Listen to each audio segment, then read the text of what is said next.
Finally, I can get rid of this trash. My mother-in-law, Emily, spat those venomous words with a cold, disdainful glare that made me feel utterly insignificant. I stood frozen, her cruel words ringing in my ears. For 7 long years, I had endured her contempt, always telling myself that things might change. But this morning shattered that fragile hope. When I told my husband, Mark, I wanted a divorce, Emily pounced with the full force of her bitterness, unleashing a barrage of insults that laid bare her true feelings. It was painfully clear I was never part of this family in her eyes. Desperately, I turned to Mark, clinging to the faint hope that he might defend me, that he might see the hurt in my eyes and stand by me. But instead, his icy words cut deeper than Emily's. Mom's right, he said with a shrug. You're useless, just leave already. His gaze mirrored hers, cold, unfeeling, final.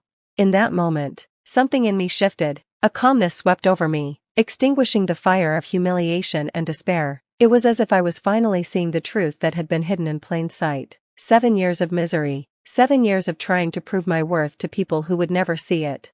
I understand now, I said quietly, my voice steady despite the turmoil inside. If even my husband doesn't see value in me, then there's no reason for me to stay. My presence here only causes harm, to me and to everyone else. It was the first time I truly felt the strength of my decision. Yesterday, I had reached out for help, sensing the end was near. Now, as if on cue, the doorbell rang. I ignored the hateful shouts behind me, Emily's and Mark's voices, blending into a single cruel cacophony. Calmly, I walked to the door, my hand steady as I unlatched the chain. As I opened the door, the shouting stopped abruptly, swallowed by a heavy silence. My name is Sarah, I'm 33 years old, a stay-at-home mom. Life has never been easy, and my marriage was no exception. Growing up, I learned early that love could be fragile. My parents divorced when I was in elementary school, a moment that shaped my childhood. I'm sorry, Sarah, my father had said one evening when I was just 8 years old. From now on, your mom and I will live apart. I stared at him, confused and heartbroken.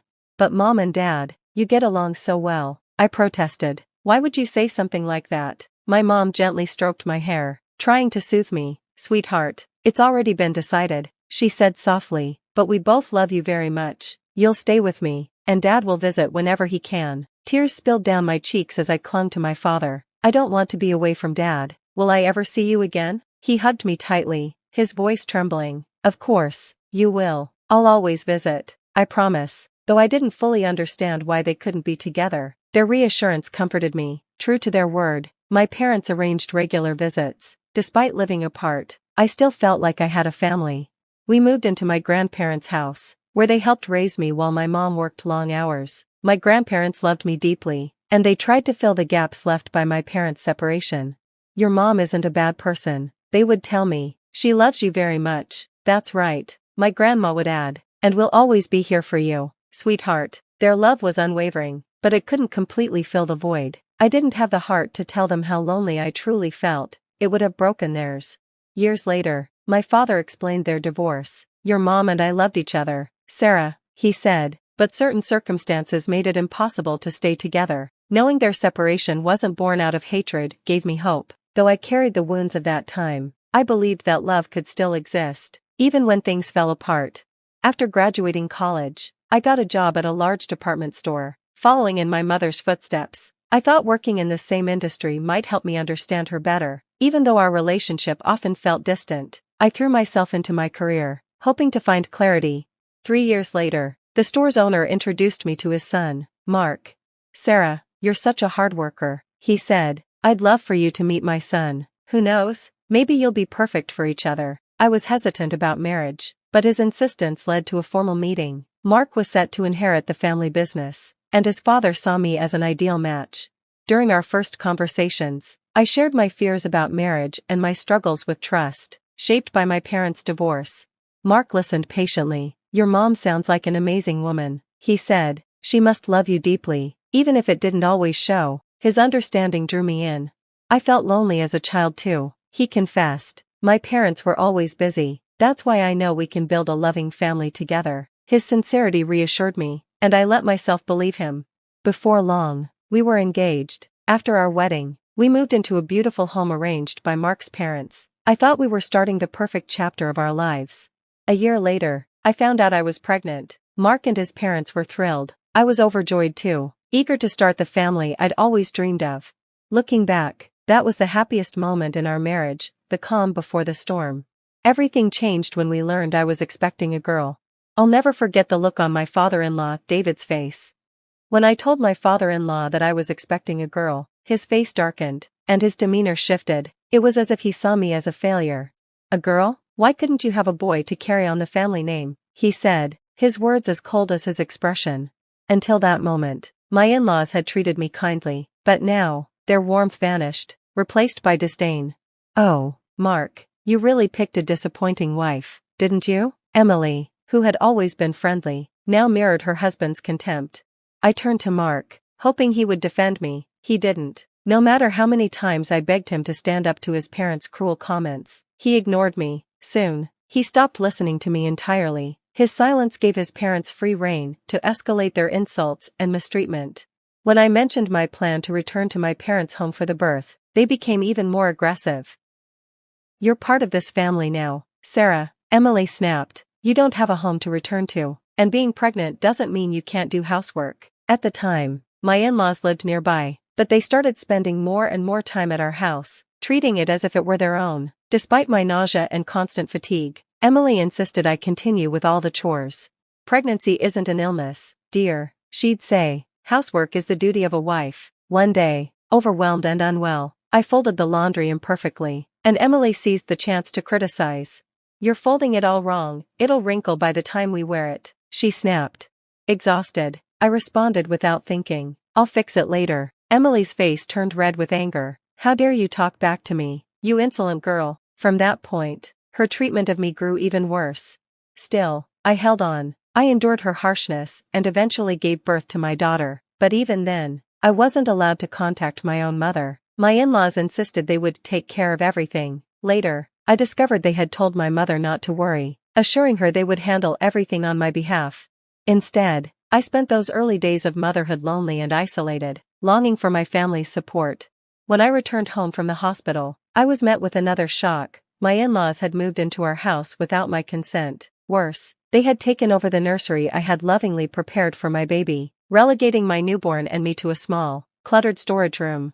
Despite my fragile condition after giving birth, they treated me like a servant, demanding I cook and clean while they lounged. To outsiders, they painted a different picture. "Our poor daughter-in-law is still recovering," they would say. "We moved in to help her." In reality, they did nothing to help. Mark, who had taken paternity leave, spent his time out with his parents, ignoring me and our baby. He showed no interest in his daughter and acted as if neither of us mattered. On weekends, he often stayed out all night, and I began to suspect his indifference wasn't just about our family, there might be someone else. The thought of divorce crossed my mind, but I pushed it away. I didn't want my daughter to experience the same loneliness I had felt growing up. I believed if I endured the hardship, I could protect her. But I was wrong. My in-laws' obsession with appearances meant they treated me and my daughter well in front of others, creating the illusion of a perfect family. Neighbors admired them, praising how kind they were and how much my husband seemed to care for us. It was all a facade. Then, one day, Mark began pressuring me to have a second child. "We need a son to carry on the family name," he insisted. "People are starting to ask about it. We better get on it." His parents joined in, berating me. "You can't even give us a son or manage the house properly." Emily sneered. "Why did we even let you marry Mark? You're such a disappointment." Despite everything, I tried my best to care for my daughter and shield her from the toxicity around us. By the time she turned 7, my in-laws and husband had all but ignored her. She was terrified of them, shrinking in fear whenever they raised their voices. I showered her with love, hoping it would be enough.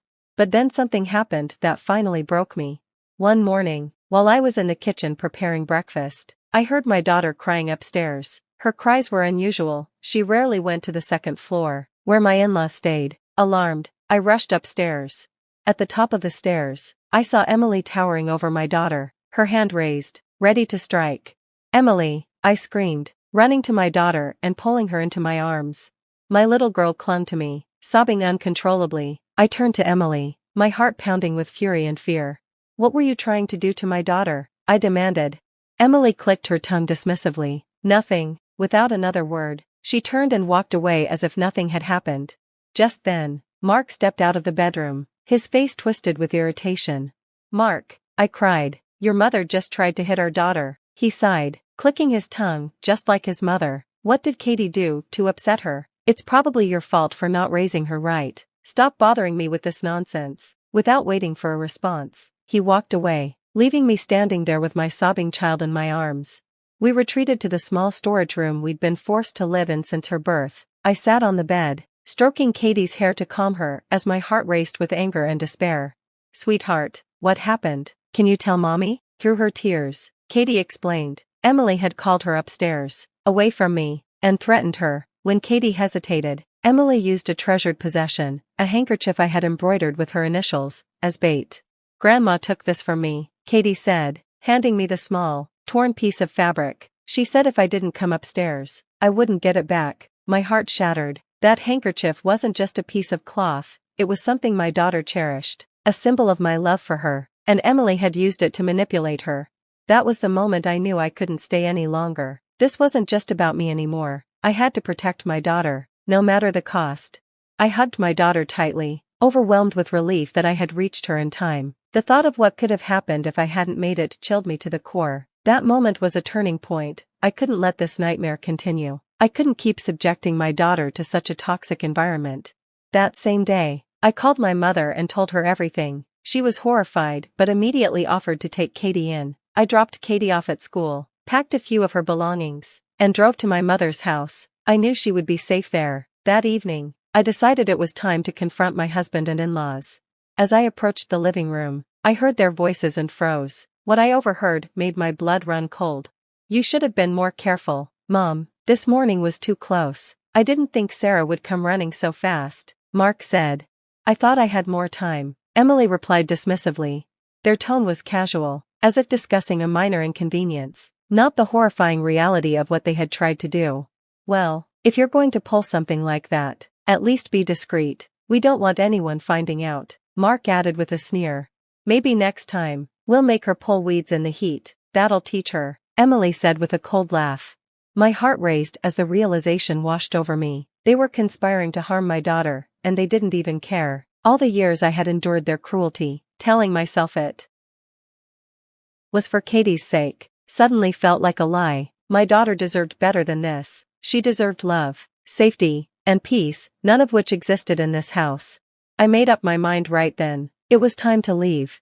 I called my father and told him everything. He was furious, but he promised to help. As I packed my belongings, I remembered a conversation I'd had with Katie that morning. Katie, would you be okay if Mommy and Daddy lived in different places? I had asked gently. Yes, Mommy, I want that. I want to live with you, she replied without hesitation. Her honesty hit me like a bolt of lightning. I had been so blind to her pain, focusing only on enduring mine. She had suffered just as much, if not more, and had been hiding it just like I had. That evening, the doorbell rang just as my husband and in-laws were shouting at me to leave. I ignored their insults and calmly walked to the door. When I opened it, my father stood there, his presence a calm but firm anchor. Sarah, I'm here to take you home. Let's go, he said. The moment my husband saw my father, his smug expression turned to panic. What are you doing here? Mark stammered. It's been a long time, Mark. I'm here for my daughter, my father said, his voice steady but simmering with restrained anger. Mr. Johnson, wait, there must be some misunderstanding, Mark's father interjected, his tone desperate. There's no misunderstanding, my father replied, cutting him off. I've heard everything. This ends now. Mark and his parents froze, finally grasping the gravity of the situation. What they had always dismissed was that my father was a respected and influential figure in the business world, and, more importantly, he had been their store's largest supplier. It's unfortunate, my father continued, but given the circumstances, I'll have to reconsider doing business with you moving forward. The color drained from their faces. Mark's father stammered, Please, Mr. Johnson, this is all a misunderstanding. Sarah is just upset. My father raised a hand, silencing him. Enough. I've seen how you've treated my daughter and granddaughter. I will not allow it to continue.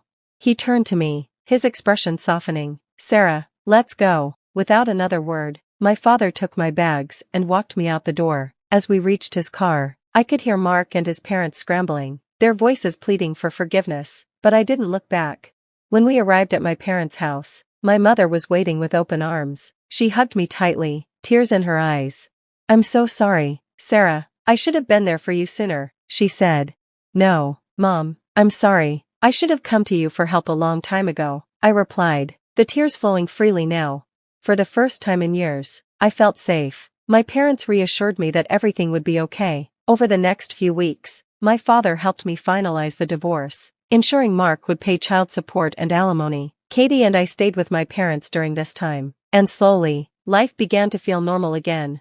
Katie started a new school and quickly adjusted, making new friends and laughing in a way I hadn't seen in years. Meanwhile, I found a new purpose working for my mother's jewelry design business. To my surprise, I had a knack for design, and with her guidance, I began building a career. Months later, Mark tried to cause trouble one last time. He showed up at Katie's school, claiming to be her father and demanding to take her home. The school called me immediately, and I rushed over. When I arrived, I barely recognized him, disheveled and desperate. He looked like a shadow of the man I once knew. "Sarah, we need to talk," he pleaded. "I've lost everything, my parents, the store, the house. We can fix this, for Katie's sake." I saw through him instantly. He didn't care about us, he cared about regaining his comfortable life. "We're not getting back together, Mark. It's over," I said firmly. "You're making a mistake. You need me," he snapped, his desperation turning to anger.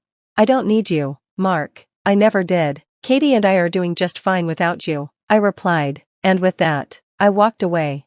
That was the last time I saw him. In the years that followed, Katie and I built a new life. She thrived in her new school, and I found success in my mother's business. One day, Katie told my father she wanted to travel the world with him. "You'll need to learn fluent Japanese first," he teased. "I'm already working on it, Grandpa," she replied with a grin. For the first time in years, our lives were filled with peace, love, and laughter. We were finally free, and that was enough for me.